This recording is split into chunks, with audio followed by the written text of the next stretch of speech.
Hi guys, I just came back from work and now I am in a parking lot into my car, and I wanted uh, to talk a bit about I think this is the continuation of my previous video called "Accepting Yourself." So I think that's at the end of the recording, I will name it Accepting Yourself Part 2. And I think that most of the videos that I'm gonna make, if I'm gonna make other videos, will be named Part 3, Part 4, Part 5.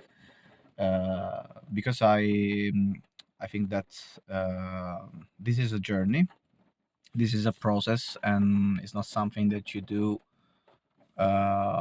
once and you stop the process of accepting yourself. There is always something that you have to integrate into your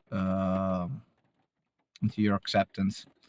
And I think that you can recognize that you are not over in the accepting process, because you find yourself maybe mind wandering of some situations in which you manage those situations in a different way.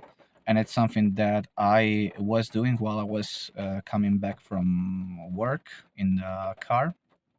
I realized that I was like making up scenarios into my mind in which I was handling some situations at work and with colleagues and with other stuff in a uh, different way, and I started to realize that that way was uh, the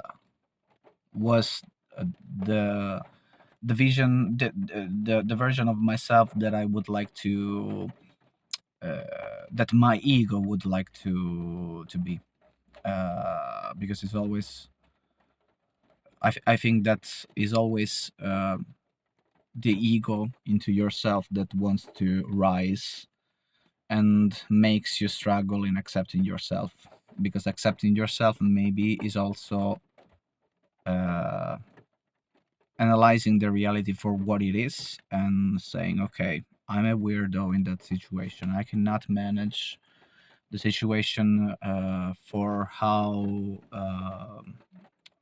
it should be managed. And accepting yourself is also this.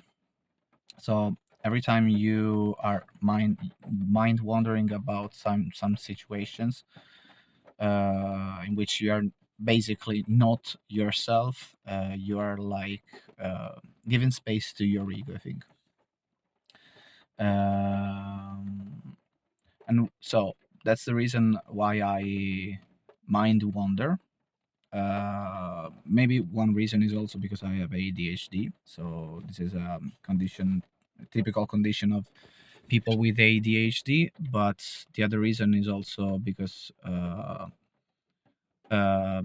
there are some triggers in the reality that stimulates this kind of inner scenarios, and they could be disappointments, especially disappointments, because you like escape the reality in when the reality is disappointing, so painful. So the daydreaming, I think, is also something that you do like an avoidant mechanism to avoid pain, to avoid suffering. And like I said in the previous videos, in the previous video, part fundamental part of accepting yourself is accept the pain and the suffering of the actual reality you live. So whenever I find myself daydreaming, I know that I am not uh, in that moment accepting myself. But I think that one thing that I can say is that in the past maybe I would notice moments in which I was daydreaming, and I uh, put shame into myself for doing that, for doing such things, and I repeated to myself, okay, you cannot change, and I live with shame and with embarrassment those moments. Now I realize that I'm doing that, so there is a part of myself that is not accepting my reality, but at the same time there is kind of placidity into myself in noticing those moments. So I think that uh, this is me getting better in accepting myself.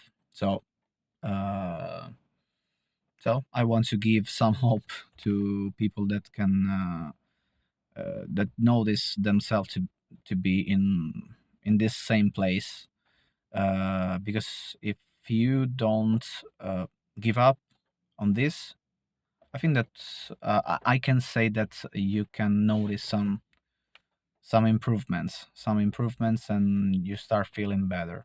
Not all the time, because, for example, there are times in my daily routine in which I am very, very, very, very sad, and and I struggle very much in accepting the way I am. But one thing that I can say is that since I have started this I have started this process of trying to accept who I am. There are also moments in which I can handle the suffering and the shame and the embarrassment. So whoever needs, you know, a word of uh, an encouragement, I hope that this is an encouragement for you. That's it. Bye.